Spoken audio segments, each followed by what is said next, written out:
Boa tarde, estamos na nossa 10ª aula do curso de Psicanálise do projeto Narraves da Universidade Federal do Vale do São Francisco, e hoje nós vamos começar a falar sobre histeria de uma forma mais aprofundada. A intenção era já começar nos textos do Freud, no entanto, eu gostaria de dar uma visão um pouco histórica. Desculpem a minha voz de pato, mas eu estou um pouco resfriada. Tomara que não seja galvanhão, mas enfim. Eu não sou hipocondríaca, que também é uma neurose, mas enfim. Vamos falar bem devagar, bem calmo, para a gente conseguir entender bem a questão da histeria. A histeria estaria, quanto é poético, dentro daquilo que o Lacan chama de neurose autêntica, junto com a obsessão, né? Dentro dessa organização neurótica, né, existe algumas distinções nosográficas para a histeria, né, que a qualificam como um império de pulsões. Que coisa difícil. Isso é um Lacan. Vamos freudiar a situação, até porque a gente está falando em Freud. O universo histérico, ele está muito ligado à questão da sexualidade. Isso é muito interessante de pensar. É uma espécie de onipotência da pulsão sexual, né? Quando você consegue levar ao extremo a capacidade de sentir a flor da pele todos os sintomas. Então, o histérico, hoje a gente já pode falar numa dupla questão de gênero, né, fugindo um pouco só da histérica, ele demonstra os sintomas à flor da pele. O histérico é muito à flor da pele. Diferente do obsessivo. O obsessivo é extremamente isolado, então ele é mais internalizado. O histérico não, ele é externo, né?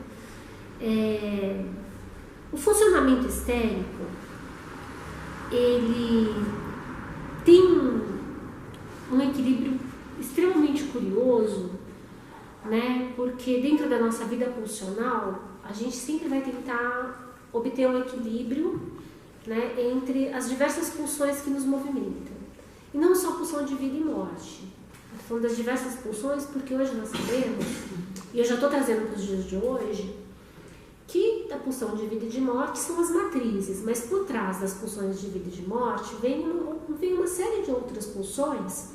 E para o histérico, eu estou usando histérico já no sentido de gênero duplo, repetindo, a pulsão que vai movimentar mais isso é a sexualidade.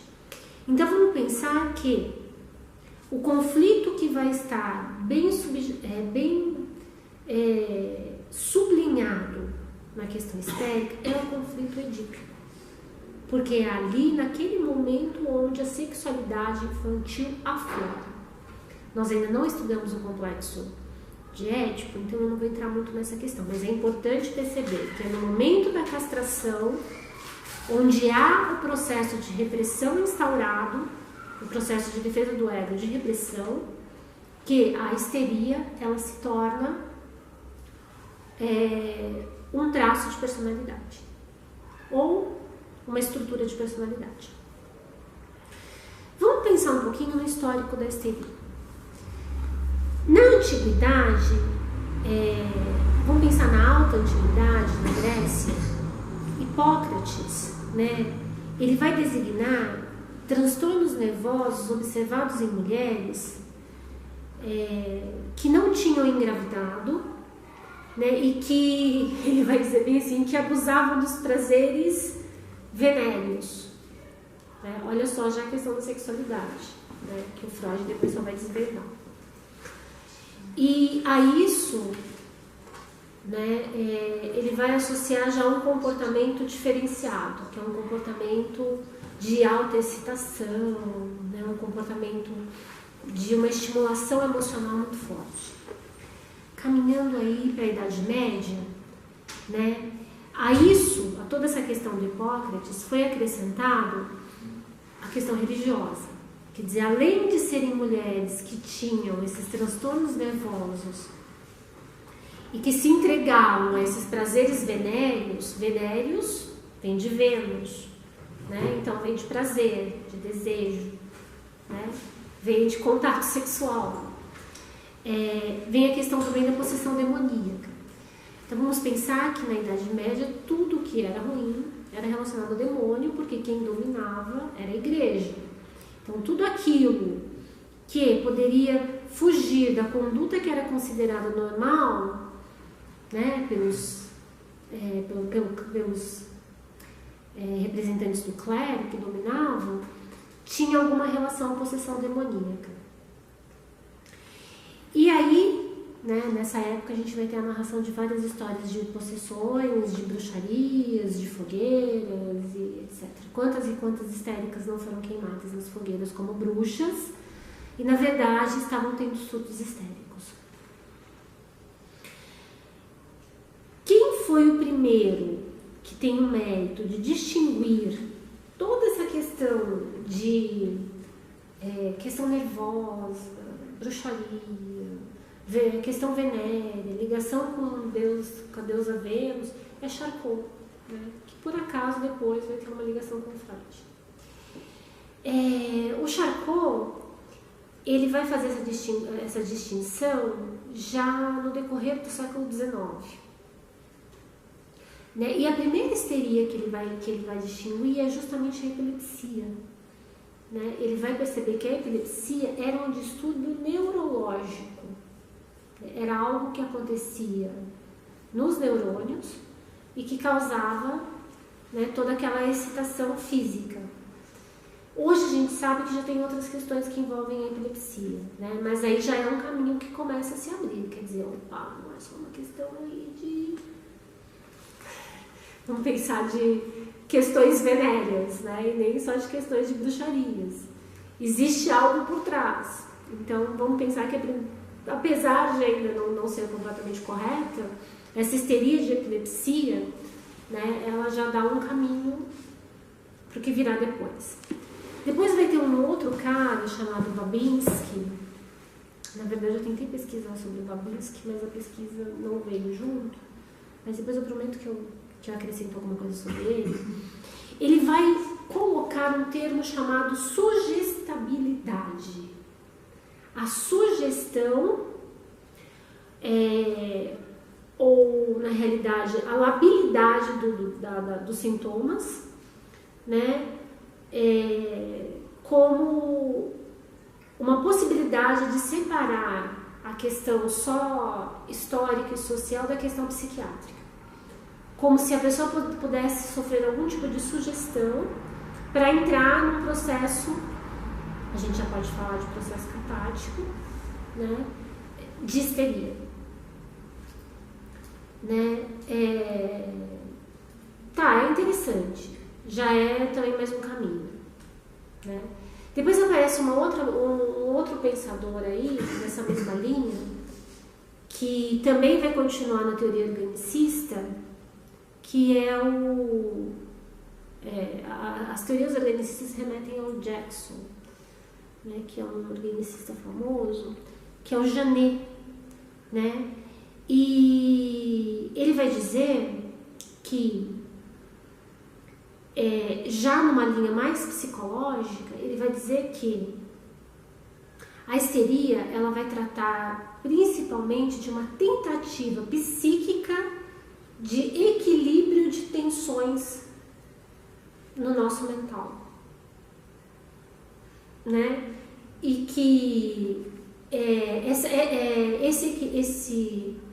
e que quando houvesse o desequilíbrio, né, aí sim a pessoa, nossa, meu Deus, minha fala entrou em taquilaria e ultrapassou o raciocínio. Peraí, voltando. E aí, né, o estado de sugestão proposto pelo Babinski para o Janet vai possibilitar a pessoa a relembrar choques emocionais que poderiam ocasionar esse desequilíbrio de emoções e aí sim haver uma crise histérica. Enfim, vão decifrar essa caixa preta aí da histeria, né?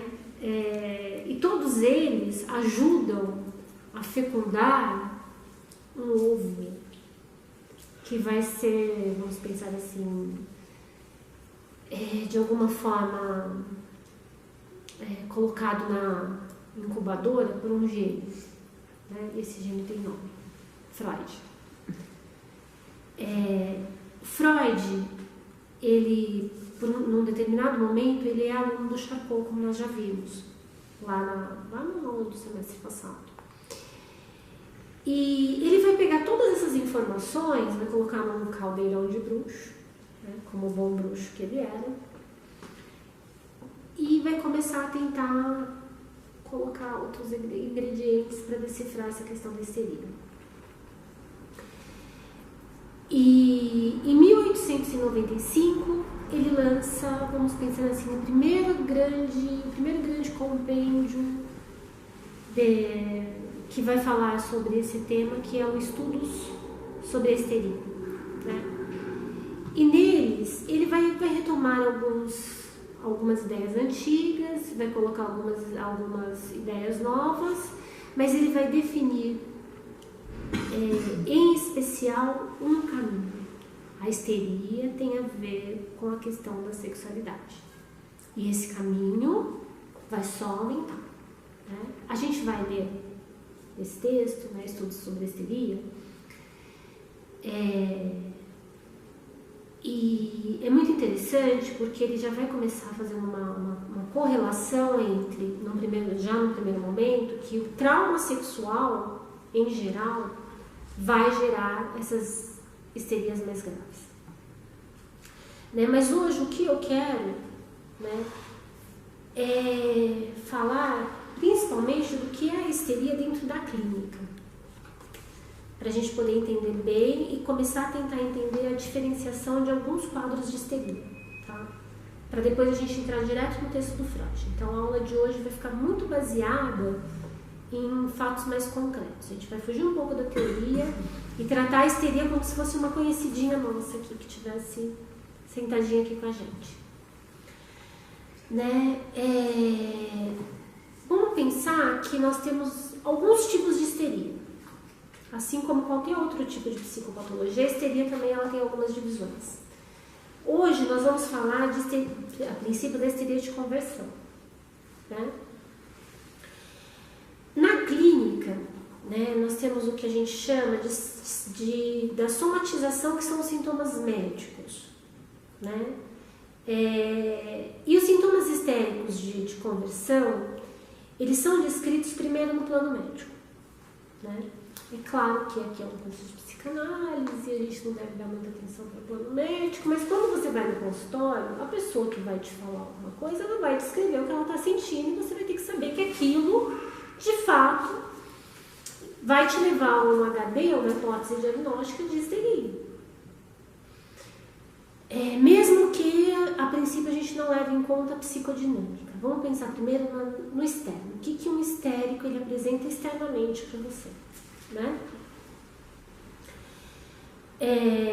Então, a primeira coisa são os acidentes paroxísticos. Nossa, que nome estranho. Achei bem estranho quando eu ouvi isso. Tô brincando, gente. Pode rir. Paroxísticos. Podem intervir também, tá? A pessoa tá quieta e parece que eu tô falando grego aqui, mas é quase isso, né?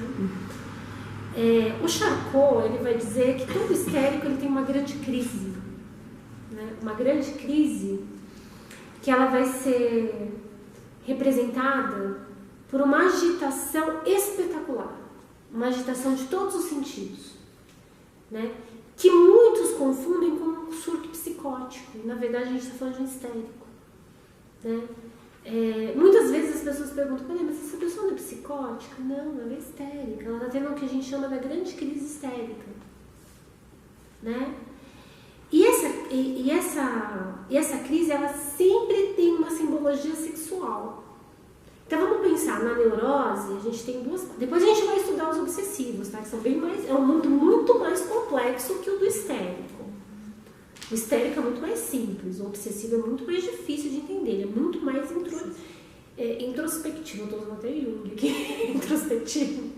Apesar de eu entender muito da teoria do Jung, algumas palavras a gente acaba, né, absorvendo no dicionário, assim. Mas, enfim.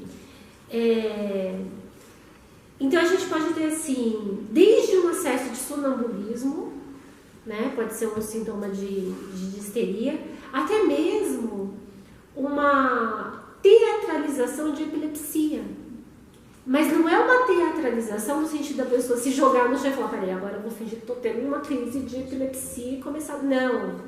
De fato, existe sim aquela crise, existe toda aquela agitação motora, mas no mental ali, eu quero dizer, no neurológico, não está acontecendo nada. É simplesmente a grande crise histérica. E é confundido com epilepsia? Sim, muitas vezes é confundido. Aí a pessoa vai lá, faz ressonância. Mas quem está tendo a crise acredita que está tendo. Acredita, ela não está inventando. Não, acredita. Acredita. E isso já acontecia desde a Grécia Antiga. Né? E era associado justamente a pessoas que tinham uma conduta venérea. Olha só que coisa interessante. E isso vai ser, sim, de alguma forma corroborado pelo Freud, porque ele vai dizer que toda crise histérica tem uma simbologia sexual, tem uma pulsão de sexualidade ali muito forte. Então, quando a gente for fazer alguns cases aqui, eu vou ver se eu trago alguns de histeria, né, a gente vai ver toda uma simbologia sexual por trás disso, né, que vai estar relacionada à conflitiva edípica. Né? Não tem jeito. Ou algo que acontece, algum trauma que acontece naquele decorrer da infância, fase de latência, adolescência. Né? É claro que tudo depende de como é que a pessoa absorve isso. Algumas ou alguns, né, vão levar para característica histérica. Né? Não é uma coisa que é ali uma equação que zero o tempo todo. Né? Não é uma regra, mas sempre a possibilidade é maior. Tá? Vamos lembrar sempre das falas do Freud? Talvez, certamente, é possível. Nada é absoluto nem pleno.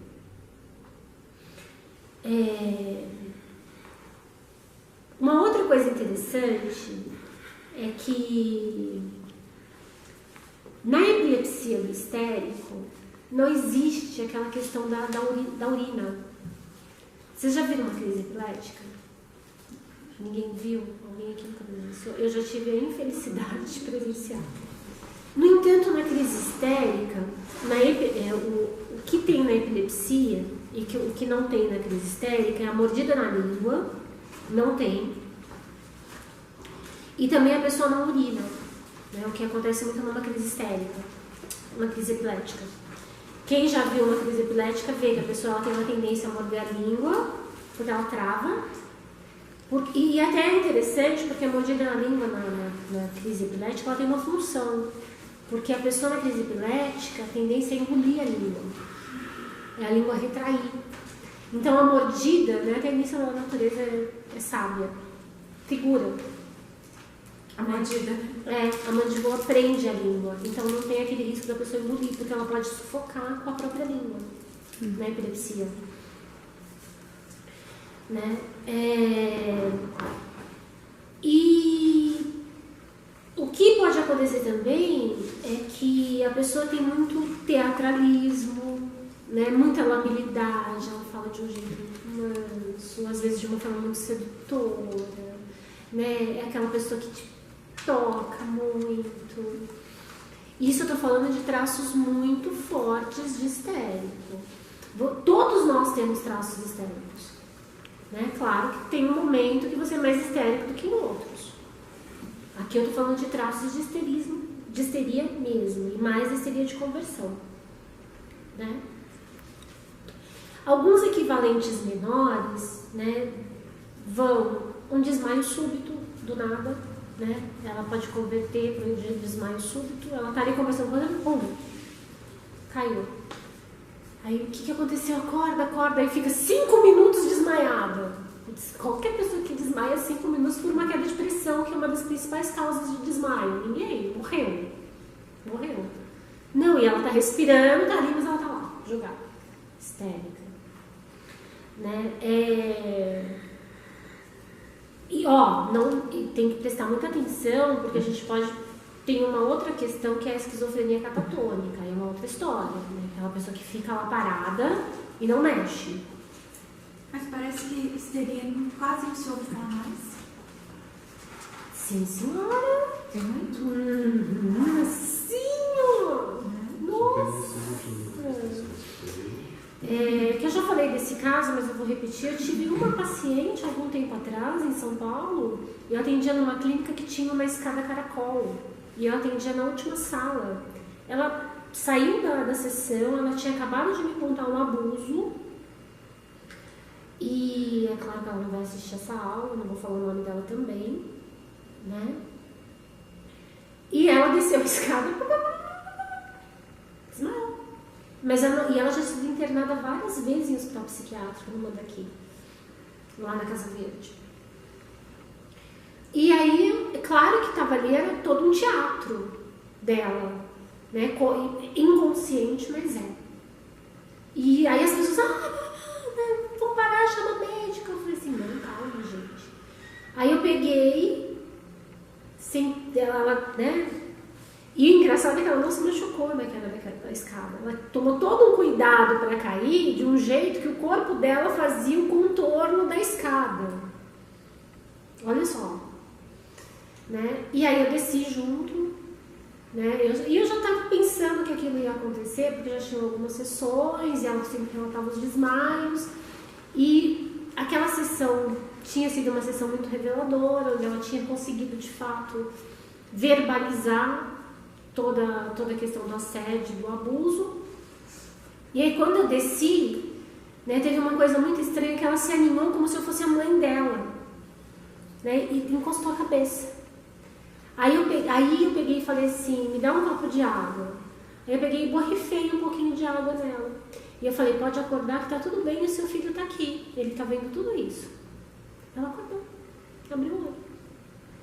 E segundo o marido dela, ela levava de 10 a 15 minutos para voltar dessas crises, né, que são as grandes crises histéricas.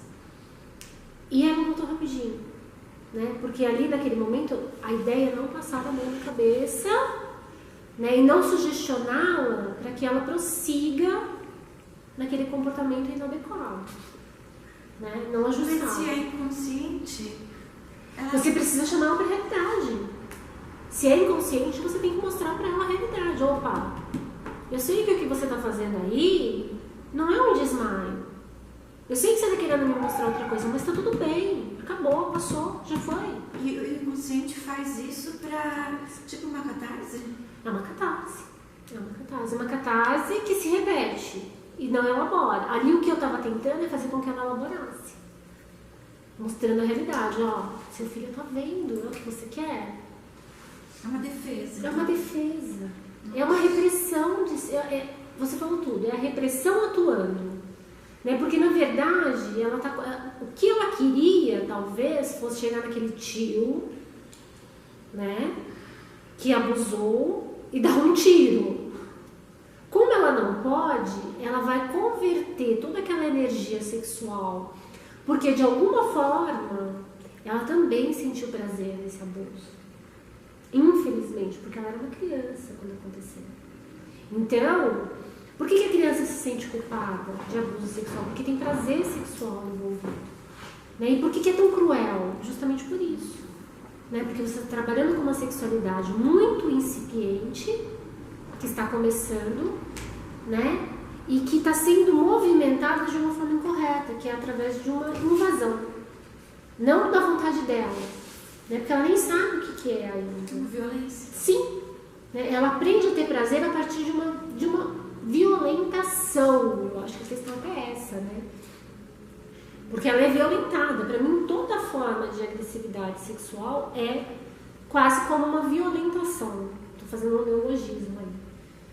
Né? E essa criança entrando em contato com essa sexualidade dela, porque ela está muito mais voltada para a autossexualidade, ela não tem heterossexualidade. Então, quando o Freud vai falar de sexualidade infantil, é autossexualidade, é mais masturbação do que de fato um ato sexual com um terceiro. Então, é auto, não é hétero, não é com o outro, é com ela mesma. Ela está descobrindo prazer no próprio corpo, né? É o caminho da libido no próprio corpo. E de repente, ela começa a ter um terceiro invadindo aquele momento de descoberta e ela sente prazer com aquilo. Olha que culpa, olha que culpa, né? Que ela vai acarretar, que ela vai levar para o resto da vida. E ser histérica não é uma coisa assim, é uma histérica. Não, é muito dolorido, é muito sofrido. Não é à toa que há essa conversão para esses sintomas. Quando eu estou falando de sintomas aqui, é porque é uma conversão dessa energia sexual para esses sintomas. Então, quando eu bati ali, a minha intenção é chamar ela para a realidade. Você não precisa mais viver disso, você agora é mãe. Né? Talvez a sua condição agora seja a de superar e ver que está tudo bem. Você não vai passar mais por esse assédio, esse abuso. Eu estou aqui com você, eu estou aqui para te ajudar. E te ajudar e te colocar no piso zero da realidade. Né? Piso zero é meio estranho, mas no piso zero ninguém vive. No piso 1 da realidade. Né? A minha ideia era elaborar nesse sentido. Mesmo sendo inconsciente. Eu tinha que trazer ela para a realidade de alguma forma. Não ficaria, oi, coitadinha. Ali eu estou alimentando. Estou retroalimentando, inclusive. Né? Fazendo ela voltar, continuar no ciclo. Não estou cortando.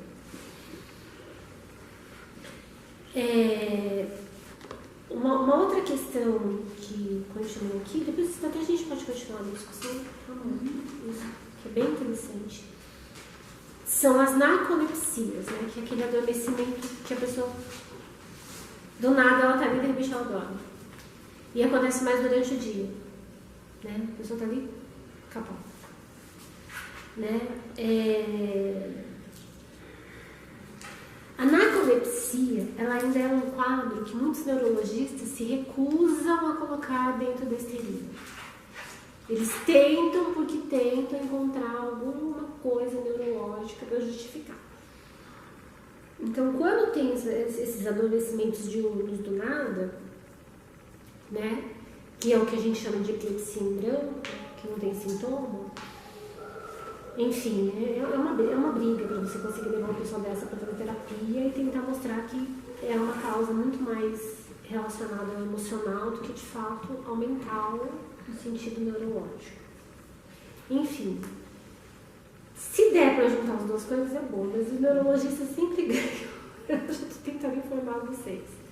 Nós ficamos com o que sobra, né? Às vezes com aquele paciente completamente dopado, que chega lá muito crente de que está tendo crise epilética, que é um epilético, mas que toma Depakote, Depakene, que toma Gardenal há 15 anos e continua tendo crise epilética, surpreendentemente. Ninguém sabe porque o remédio não corta o efeito. Por quê? Poxa, se fosse uma epilepsia, cara, nós temos remédios de última geração que já era para ter cortado o efeito, para ter cortado o sintoma. E não corta. Por que será? Por que será que a pessoa continua ali? E os neuros nunca vêm como histeria? Muito difícil, muito difícil. Eu estou com uma paciente de 10 anos de idade e ela teve 3 crises, exatamente 3 crises. Ela já pode ser considerada histérica, porque ela já passou dos 7. E conversando com a mãe dela muito aberta, graças a Deus, muito tranquila. E nós conversamos por horas, assim, né? Tive a sorte de ter uma janela, né? O que é raro, é difícil, mas teve uma janela, era hora do almoço, e eu acabei conversando com ela mais de um tempo, assim, e ela concordou plenamente comigo, que a filha dela, questão emocional, né? Não tem ali, porque ela já tomou vários, ela foi num neurologista da Santa Casa de São Paulo, que é um papa da neurologia no Brasil. Ela até falou o nome, enfim, eu nem guardo isso, porque... E ele passou para ela uma medicação super moderna, não deu certo, ela voltou a ter a crise. Aí ela voltou com os antigos, que é o Depakene e Depakote, que são os mais conhecidos aí, anticonvulsivantes, o nome mais bonitinho. E não consegue interromper a crise, ela continua tendo crises. E aí eu falei, olha, vamos fazer um histórico para tentar entender. E as crises, elas acontecem em momentos de muita mudança na vida da menina, né?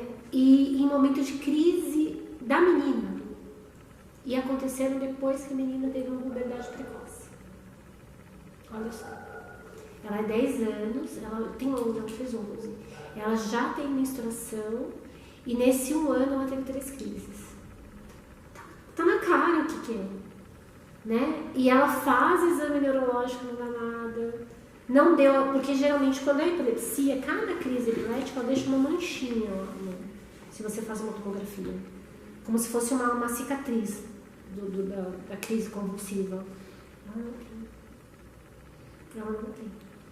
Então, é uma histéricazinha, né, que a gente chama. E todo o jeito da menina. A menina tem 11, mas ela parece que tem 16. O jeito dela falar. Né? Ela é toda cheia de abraçar, beijar, de namoradinho, já beijou na boca, sabe? Ela é toda sexualizada. Toda sexualizada. Tá muito evidente pra mim. Né? A mãe ainda quer persistir com o tratamento neurológico. Enfim, mas no psicológico eu já estou segurando ela sem crise há 6 meses. Né? Quer dizer, então você percebe que e ela chegou para mim e disse assim, a primeira vez foi muito legal, que ela sentou, ela falou assim, eu sei que essa sua cadeira, ela deita, posso deitar? Eu falei assim, pode, fica à vontade. Aí ela esticou a cadeira assim. Aí eu perguntei para ela se ela sabia o que ela estava fazendo lá, né? Eu sei, eu vim aqui para desabafar, para contar tudo que eu sinto. Nossa.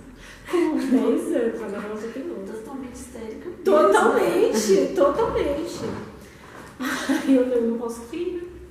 Aí eu falei, é verdade, você tá certa. E eu estou aqui para te ouvir, fique à vontade, pode conversar.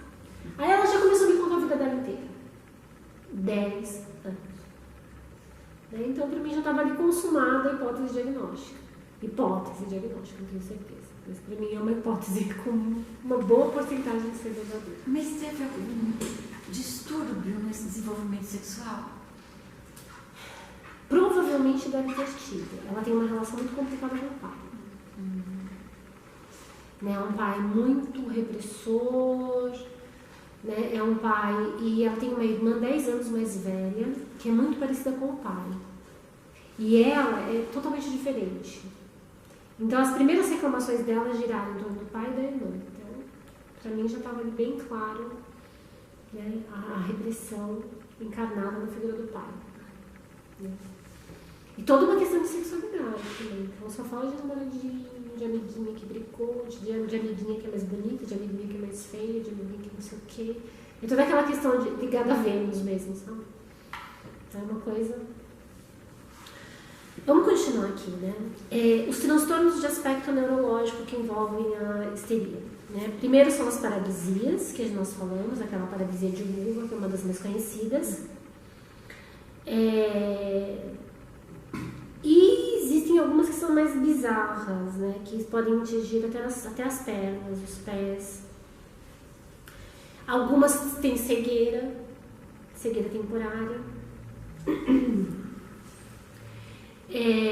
Paralisias focais, né, de algumas partes do corpo, do rosto, e edemas, que são aquelas marcas roxas, né?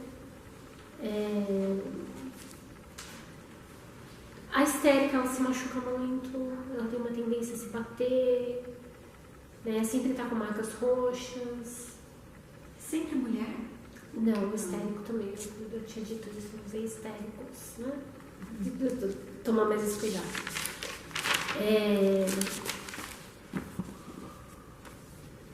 E muitas dores pelo corpo, algumas apresentam dificuldades digestivas, começando pela deglutição, tem dificuldades de engolir, né? Por que será? Está ligado à questão do sexo oral. Em geral, chega a menina, dificuldade de engolir, emagrecimento, não consegue comer, a comida faz mal, Você pode dar uma investigada, que teve alguma questão aí. Isso pode levar a uma bulimia? Sim, anorexia, bulimia. Vomitar. Bulimia não, desculpa, anorexia. Eu estou com um caso desses, muito severo. Que a menina, inclusive, tem 16 anos e está desenvolvendo depressão. E eu já estou apostando quase num quadro bipolar. Porque quando ela entra em fase de euforia, olha só, começou. Quando ela chegou, para mim já era uma histérica típica. E aí ela foi fazendo um monte de coisas, dando uma euforia total. Aí agora ela não consegue comer. Ela diz que a comida dá uma coisa nela aqui que parece que sufoca. E conversando com ela, eu descobri que ela tinha feito sexo oral em troca de dinheiro para poder fazer luzes no cabelo. Nossa, pesado. E para vocês verem, isso caso de consultório. E agora ela está deixando o cabelo crescer e está cortando.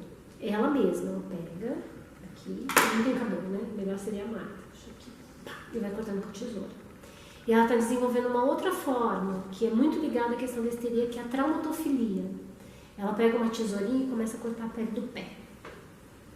E aí você pergunta assim, dói? Né? Dói? Não, assim, não, uma dor que me dá prazer. Nossa. Então a traumatofilia, em geral, também está ligada à histeria. Tanto no homem quanto na mulher.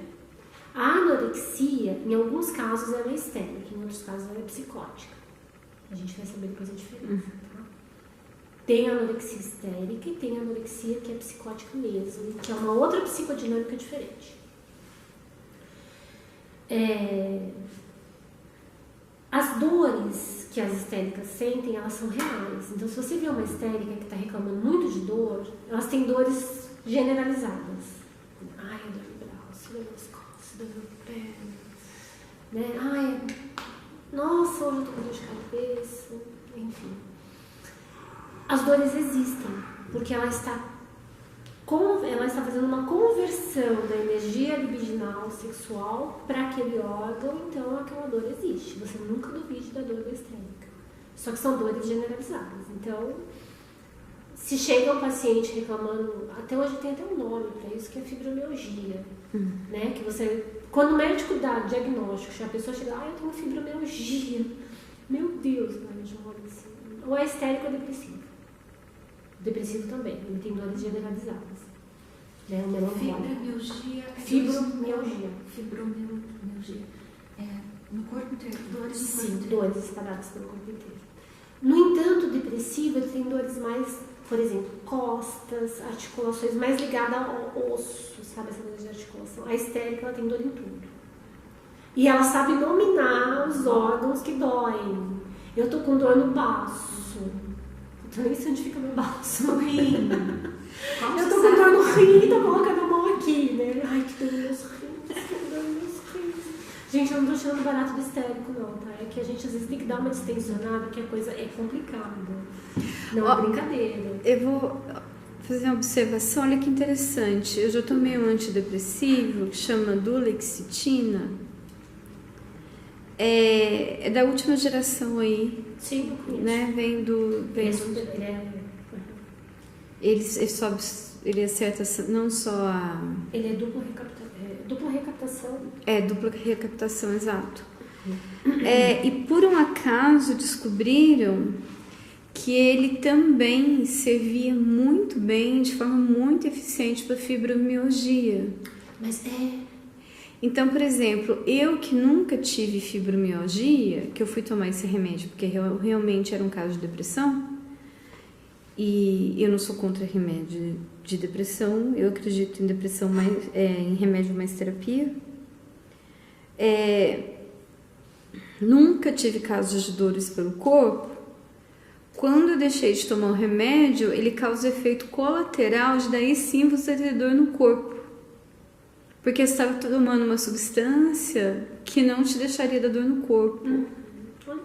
Olha que interessante. O remédio ele é uma faca de dois gumes, né? Porque ao mesmo tempo em que ele vai e ataca o problema, o psicotrópico, ele não é um remédio que traz a cura. Né? É um remédio que controla.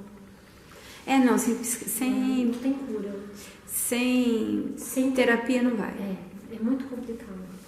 Então, até na sexta-feira, teve a mãe de uma paciente que me atrasou completamente porque ela queria levar a filha de 13 anos no psiquiatra porque ela sofria justamente de traumatofobia. E eu disse a ela, não, pela minha vontade, como ela está comigo há 1 ano, eu não vou dar um laudo para psiquiatra. Ele é um psiquiatra que te pôs lá, eu vou contar para vocês. Enfim. Nossa, qualquer um que você pense é complicado. E aí eu falei, olha, sinto muito, mas eu não vejo nenhum motivo para dar um laudo, eu me recuso, se depender de mim, ela não vai. Eu acho que ela está muito bem, está sob controle, agora nós estamos tratando da questão da ansiedade dela. Ela já está há 1 ano em terapia, ela chegou toda cortada, o braço dela parecia... Nossa, você dava desespero de olhar, até porque eu detesto ver machucado, sangue, essas coisas. E ela andava só de blusa de manga comprida. Eu desconfiava. Um dia eu falei assim, deixa eu ver o que tem, por que você me esconde embaixo da blusa? A hora que ela levantou, era daqui até aqui tudo cortado. E tá ligado a histeria, óbvio. É um caráter histérico, E aí passou, nós conseguimos conversar a respeito, ela conseguiu perceber muitas coisas da relação com o pai, daquela sexualidade à flor da pele, da necessidade de sentir a dor no corpo e tudo parou. Não se corta mais, não se machuca mais há 6 meses. Agora ela foi numa médica, a mãe caiu na bobagem de contar. Aqui que a médica quer, um psiquiatra. Mas ela não faz mais, ela não se corta mais. Eu acho que é simplesmente um retrocesso. E foi o que eu falei. Se você quiser que eu faça um laudo, eu faço, mas eu vou escrever o que eu penso. E psiquiatra muitas vezes gostam muito de deixar você dependente do remédio para sempre. Psiquiatra vai tratar sintoma. Sintoma se trata com remédio. Bom, ele não quer saber a causa. Gosta de falar que você nunca mais vai poder parar de tomar remédio, né? No caso dela... Ô, Jana, vamos fazer um negócio aí, porque você já foi mal interpretada. É que não todos os psiquiatras são assim. Gente, pelo amor de Deus, eu acho que tem casos aí que são, sem sombra de dúvida, tem que ser e são estritamente de ordem psiquiátrica. E eu conheço, por exemplo...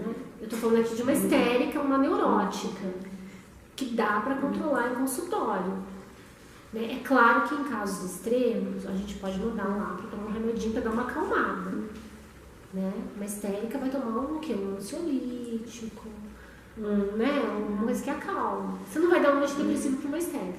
E eu conheço um psiquiatra, novinho até, ele muito inteligente, fez psicologia na USP, depois já foi fazer fez medicina na USP, depois já foi fazer a parte de estudo dele de psiquiatria, e terminando ele começou a estudar psicanálise e fazer faculdade de filosofia na USP, que ele, inclusive, é até engraçado, ele fala que ele tem mais dificuldade de passar no curso de filosofia, nas matérias, do que no de medicina.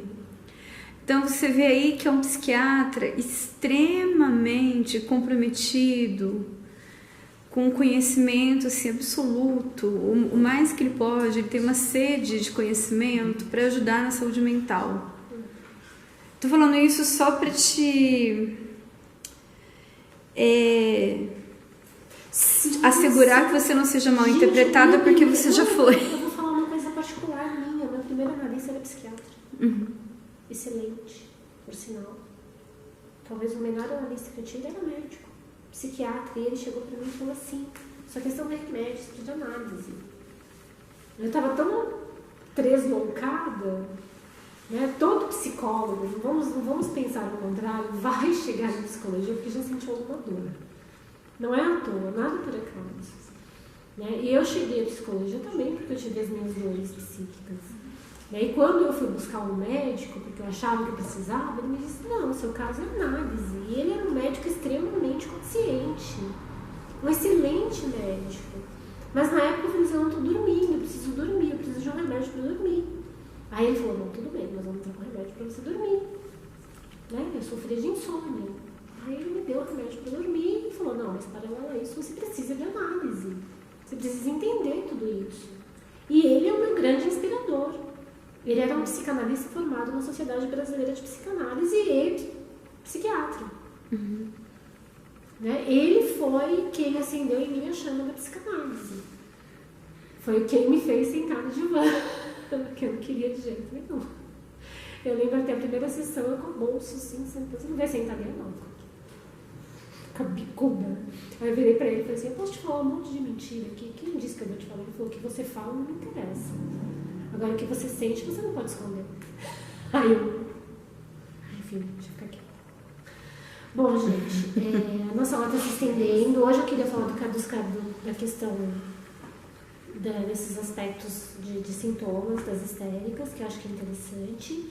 Semana que vem a gente entra no texto do Freud, para a gente começar a entender o psíquico por trás desses sintomas. Eu queria dizer que eu fiquei bem apegada à ideia da histeria de conversão, porque é a principal forma de histeria, né? E é onde inicia o estudo de histeria, é na histeria de conversão, porque ela apresenta sintomas muito mais relevantes que as outras, que é a histeria de angústia, a histeria de dissociação, né? Mas, quando nós formos ver essa outra questão da histeria de dissociação e de angústia, eu vou fazer uma outra aula com outros, de novo nesse texto aqui, né? E na próxima eu dou alguns aspectos do caráter do histérico e dos sintomas psíquicos, e nós já entramos no estudo sobre a histeria, o texto de 1895 do Freud. Ok? Até a próxima, a gente se vê.